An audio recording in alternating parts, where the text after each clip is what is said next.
mjini, kulikuwa na shamra kubwa kwenye hoteli ya Golden Crown, mojawapo ya hoteli za kifahari zaidi jijini. Ndani ya ukumbi mkuu, watu walijaa hadi ukawa hauna nafasi ya ziada. Leo ilikuwa siku muhimu.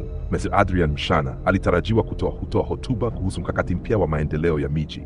Saa 8 kamili mchana kamera zilishaanza kurekodi, wanahabari wameshika vipaza sauti, viongozi mbalimbali wamekaa, na wananchi wamesimama pembeni wakisubiri kusikia hotuba ya karne. Mbali kidogo hakukuwa na mtu yeyote aliyejua kuwa tukio la kutisha lilikuwa linakaribia kuibuka kama radi ya ghafla. Waziri aliposimama na kugusa kipaza sauti, wananchi wenzangu, ghafla umeme ukakatika. Ukumbi ukaingia giza zito kama usiku wa manane. Kejeli, ukimya na mshangao vilijaa hewani. Sekunde chache baadaye, milio ya risasi ilisikika, pak pak pak. Wananchi wakapiga kelele, wengine wakaanguka, wengine wakaanza kukimbia hovyo. Ndani ya sekunde 30 tu, watu wawili waliovaa mavazi meusi, kofia na barakoa, waliingia wakionyesha silaha nzito. Mmoja wao akapiga kelele, wote chini. Hakuna ikiwa zimejaa hofu. Majambazi walitembea moja kwa moja hadi jukwaa aliposimama waziri. Walimvuta kwa nguvu, wakamfunga mikono, kisha wakamweka katikati yao. Waziri akapepesuka na kuuliza kwa sauti ya uoga, mnataka nini kutoka kwangu?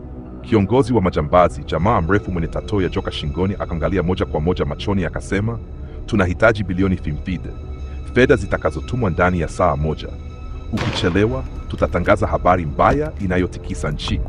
Waziri hakuamini masikio yake. Bilioni 50 ni kiasi kikubwa kinachoweza kutikisa uchumi. Nje ya hoteli vikosi vya polisi vilijaa, magari ya FFU yalikimbia kwa mwendo wa kasi, na askari wa upelelezi waliharakisha kuweka mizunguko ya usalama.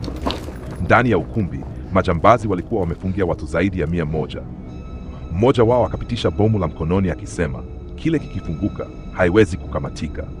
Hofu ikazidi, lakini mwanahabari mmoja, kijana Lydia, aliyekuwa amejificha chini ya meza na kamera, alianza kurekodi kila tukio kimya kimya. Alijua kuwa tukio hili lingeweza kuwa ushahidi muhimu. Kwa nje, kamanda wa jeshi la polisi ACP Mwandambo alitoa amri, hatutaki damu kumwagika, wanataka pesa. Hatuwezi kutoa kiasi hicho, lazima tutumie akili. Wakati huo huo, ndani ya ukumbi joto lilikuwa linapanda. Mmoja wa mateka, waiter kijana aliyeitwa Brian, alisogea taratibu kwa kujifanya anaomba kuishi. Tafadhali mshiwe mtu. Majambazi hawakujua kuwa Brian alikuwa na ujuzi wa scuba tactical escape aliyojifunza akiwa kwenye kikosi cha mazima moto. Taratibu aliangalia upande wa kushoto, akawaona askari maalum snipers wakijipanga kwenye dirisha la juu. Kiongozi wa majambazi akapiga simu kupitia redio akasema, dakika 40 zimebaki, wekeni hela kwenye akaunti tulioituma. Kwa nje, mazungumzo ya kificho yalikuwa yanaendelea.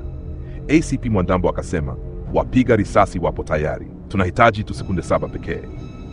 Ndani, waziri alijaribu kuwashawishi, fedha hizi zitachukua muda, si kitu cha kutuma tu, msifanye uamuzi wa upumbavu. Mmoja wa majambazi akampiga kwa kitako cha bunduki kwenye bega, akampiga magoti. Watu wakapiga kelele za kumwomba achwe. Milio ya snipers haikusikika kwa mtu yeyote, lakini dirisha moja juu lilitetemeka kimya kimya. Mshale wa kimya uliotengenezwa kwa teknolojia maalum ulikuwa umeifyatuliwa. Ulidhibitiwa, ukapita juu ya vichwa vya watu na kupenya moja kwa moja kwenye mkoba wa bomu mkononi mwa jambazi mrefu. Bomu lilianguka chini, huku jambazi akigeuka kwa mshtuko. Hapo ndipo Brian aliruka kwa kasi isiyoaminika, akashika bomu na kulirusha ndani ya tanki ya barafu pembeni, ikapoa mara moja. Majambazi wakashtuka. Sekunde hizo ndizo askari maalum walizihitaji. Mlango wa dharura ukavunjwa. Wapiga risasi wawili wakaingia kwenye kona mbili tofauti. Pam! Pam! Pam! Milio ya risasi ya haraka lakini sahihi ikaziba sakafu ya ukumbi. Ndani ya sekunde 20, majambazi watatu walikuwa chini, na kiongozi wao alishikwa akiwa anajaribu kumkamata waziri kama ngao. Askari mmoja akamwekea bastola kichwani. Game over.